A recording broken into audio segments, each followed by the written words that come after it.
Hello, my name is Daniel Sadowski and I'm the design director at Rebel Wolves. I would like to welcome you to the Blood of Dawnwalker summer gameplay video. Our game is a story-driven, open-world dark fantasy RPG set in medieval Europe. The game is currently in pre-beta stage, and what we are going to show you is just a part of one of the mid-game quests. It's a really cool story involving legendary swords and a haunted almshouse, but today we'll focus on showcasing our gameplay systems.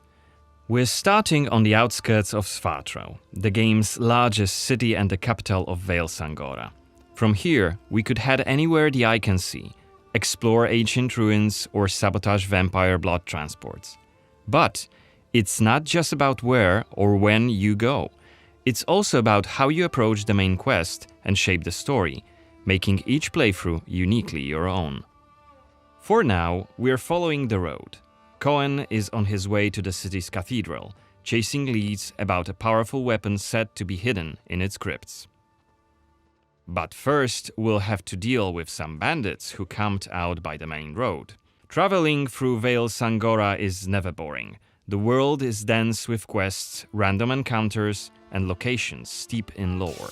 This will be a great opportunity to show you our combat system. Our goal was to make the player feel like a real swordmaster who closely observes his enemies.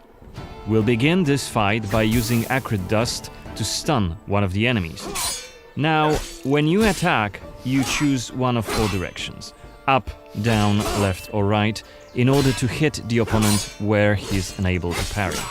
And similarly, when defending, you have to take note of the enemy's intent and the direction of the attack.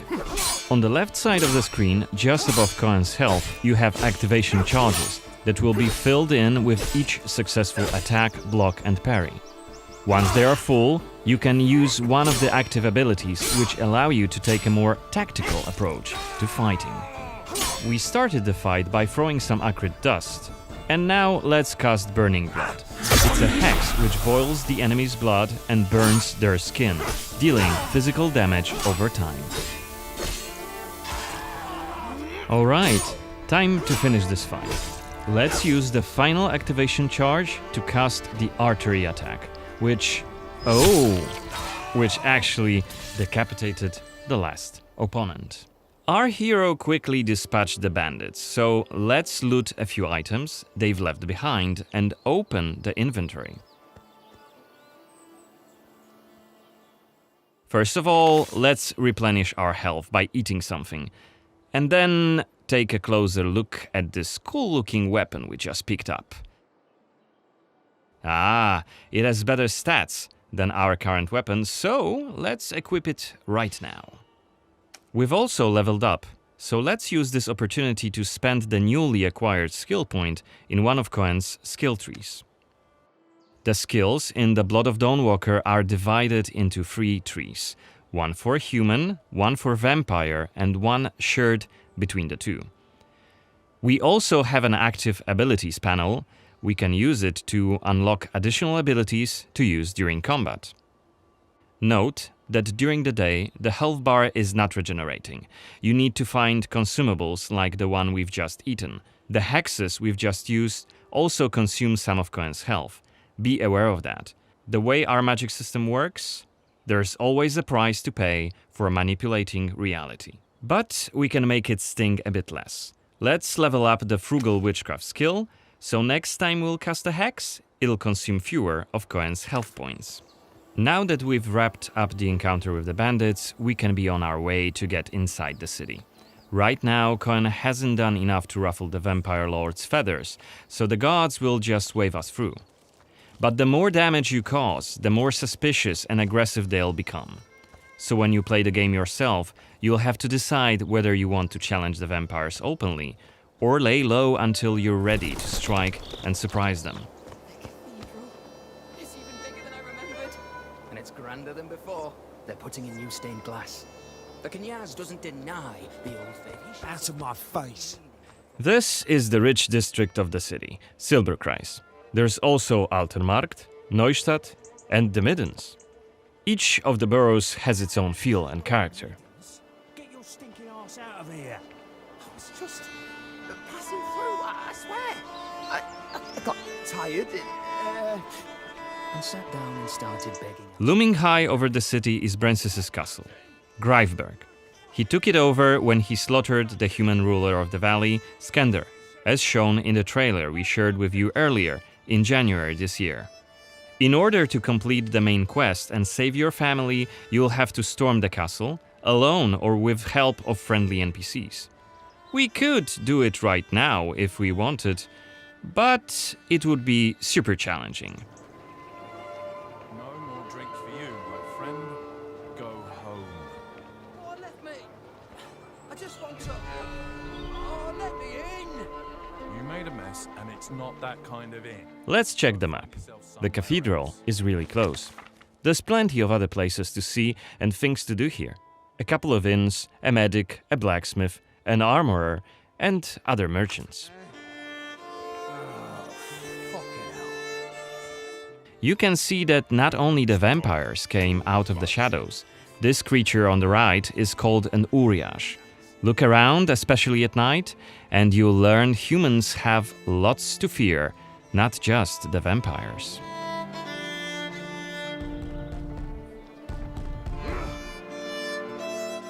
And here we can see guards pounding on some poor guy's doors.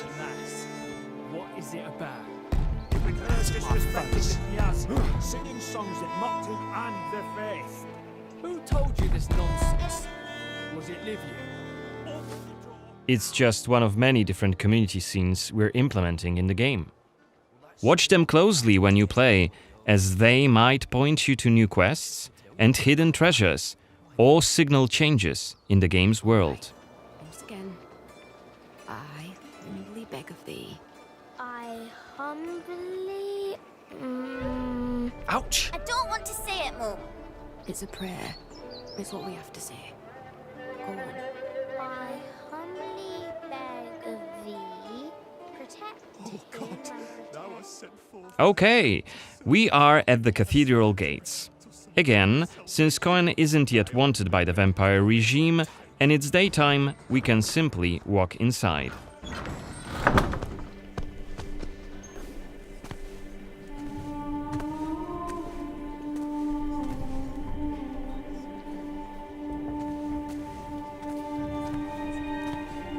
The baptism of a newborn is a solemn moment, doubly so. A new life joins our flock, bringing happiness to its parents and to the congregation. Natus ex sanguine est, alitur sanguine, et in sanguine morietur. Ego te baptizo in nomine Dei. Amen.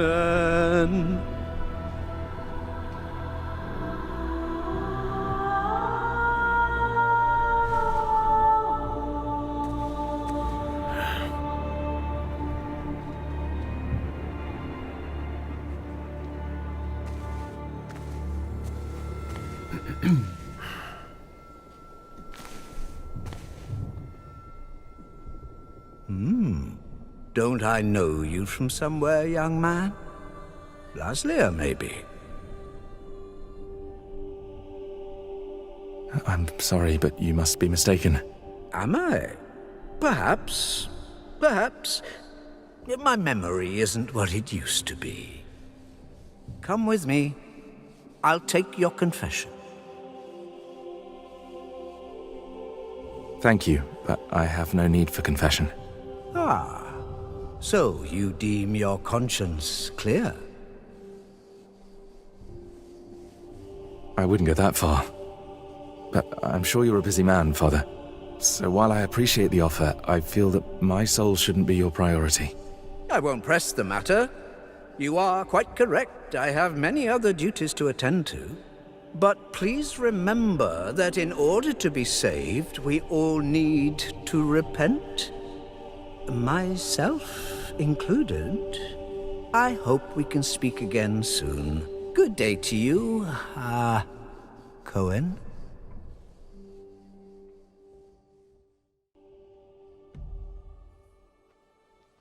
What we saw right here was just one of many cutscenes we recorded for the game, which smoothly transitioned into a dialogue scene. We use cutscenes to highlight key scenes or showcase interesting bits of lore. Like this blood baptism. Creepy, isn't it? The core feature of the Blood of Dawnwalker is the dual gameplay loop. Remember, Cohen may be a human during the day, but he turns into a vampire at night and has a different set of skills at his disposal. And this is just one variable that affects our quests. Depending on when you tackle a particular quest, what choices you've made earlier, whom you befriended, or whom you've angered, your gameplay and story experience will be very, very different. So each quest is a complex structure with multiple possible paths leading to the end goal. We maximize players' freedom and agency, offering you a narrative sandbox to play in. I wonder what secrets may be concealed up there, just beyond Cohen's reach. And how do we get there? It's impossible to do during the day, but come night, it's an entirely different story. Let us explain what we mean by taking our current quest as an example. During the day, we got inside the cathedral without any problems, since it's open for all to see and Cohen doesn't yet stand out from the crowd. The scaffolds, though, are outside of his reach. But climbing them won't be a problem for the vampire, who has many more exploration abilities at his disposal. Bear in mind, Cohen has not completed the quest yet. What's more, there are still a few clues to be found in order to solve this story. It's worth mentioning that narrative sandbox also means that we may completely abandon this quest and follow a different path to defeat Brensis. For today, we're focusing on the gameplay part, so let's see how we could tackle this particular quest during the night. We're starting right after dusk, as a vampire, on the rooftops of Svatro. Right now, we have 22 days left to complete this goal. This counter is always displayed and you will be warned each time it's pushed forward. So you have to be aware of the time, and it's more of a resource you'll be spending than a racing clock. As a vampire, you'll see and experience the world from a different perspective. You can travel quickly and easily access places beyond the reach of regular humans. Let us show you what we mean. This is Shadow Step, a unique vampiric ability allowing Cohen to jump to almost any place within his reach. Now let's take a good look around using the focus mode. This ability highlights objects of interest and loot. And there is something right here. This time it's just some items to grab, but on other occasions, who knows? You might come across a hidden quest. Looks like our health is quite low. This is because, as a vampire, your health bar also represents your hunger level, and you start each night thirsting for blood. Remember, you have to quench this appetite in order to make full use of your vampire abilities, and rein in your monstrous nature around NPCs. Otherwise, you may end up draining someone important, which may lead to unpredictable consequences. We'd better feed then. Maybe on someone who is standing all alone. Like this drunkard. Let's grab him and use Voracious Bite ability. Unless you lose control due to hunger, you get to decide how much blood to drink. You can drain just a bit and knock your victim unconscious, or go all the way and kill them. And if you're adamant you don't want to hurt innocent humans, you can drink from animals and some other creatures. Finally, we are at the cathedral, but it seems to be closed for the night, and the entrance gate is well guarded. Let's find another way in.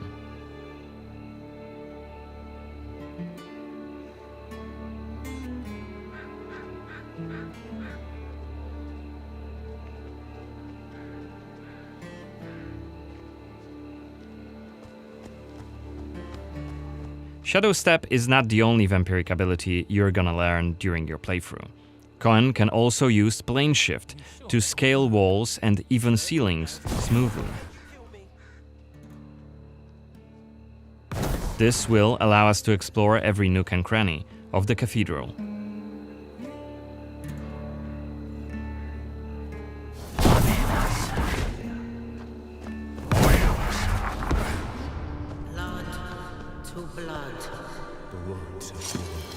Better be quiet. Is that voyeurist Xanthi? What the hell is she doing here? What is she doing? Is that a ritual for the blood gods? They're covering up the old paintings. Why? One of the workers must have left it. Seems that the cathedral complex is quite big. The main building, cloisters, inner courtyard. The entrance to the crypt could be anywhere. Won't get anything done just standing around. Still. This was a scene investigation, a mechanic we used to zoom in on and showcase key clues. This time we had a chance to learn more about the vampire's plans. Looks like they're keen to cover up the old frescoes, so that's something we could take a look at. This way we could learn more about the cathedral's past.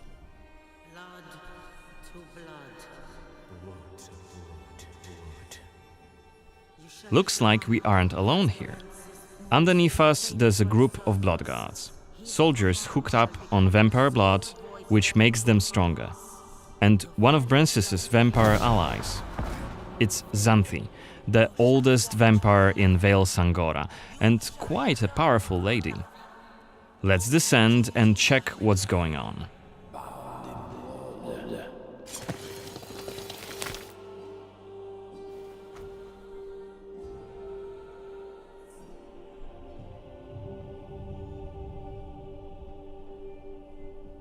Don't think I don't see you skulking in the shadows. Come out!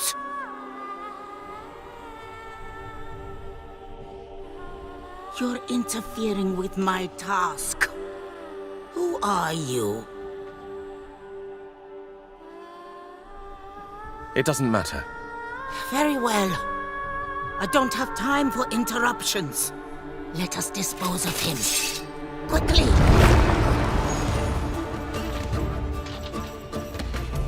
You've withstood it. Fascinating. Cohen is using his claws to attack when in vampire form. Blood guards are dual-wielding opponents. Their attacks are pretty strong. Of course, even when fighting with claws, combat is still directional. Don't worry, Cohen can still use his sword as a vampire. You haven't lived long.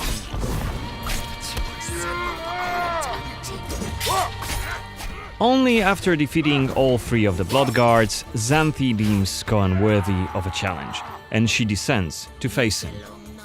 She uses her blood control powers to cast a multitude of attacks, like her blood whips that hit Cohen from left and right. Xanthi is protected by a powerful vampire ability. Once her stamina runs out, Cohen will have an opportunity to strike and deal some damage. But be careful, cause Xanthi is quick to counterattack and she will also try to restore her blood. Meanwhile, look at the indicator just below her health and stamina. It's a timer for the boiling blood skill that you've seen in the CGI trailer. So, if we don't hurry, the timer goes down to 0 and Cohen will eventually explode. And we're dead. Remember, we were only mid-game here, and Xanthi is one of the game's most punishing enemies. Defeating her right here and right now is very much possible, but it would be hellishly difficult. A fun challenge for hardcore players. Otherwise, we could load the game and explore the cathedral without drawing her attention. Or try to get to her while she's not surrounded by bodyguards. Xanthi, like all other vampire allies, has her own questline. Explore it, and you can learn more about her past, motivations, and maybe even try to reason with her. What you do is entirely up to you. Remember, our design principle is the narrative sandbox. There is no difference between main quests and side quests. There's just different stories that you weave together into your own unique adventure. but that's coming in 2026. For now, I'd like to thank you for joining me on this gameplay video presentation. We've just shown you a tiny glimpse of the Blood of Dawnwalker. There's definitely more to come in the coming months, so stay tuned for any updates being posted on our social media profiles. Goodbye!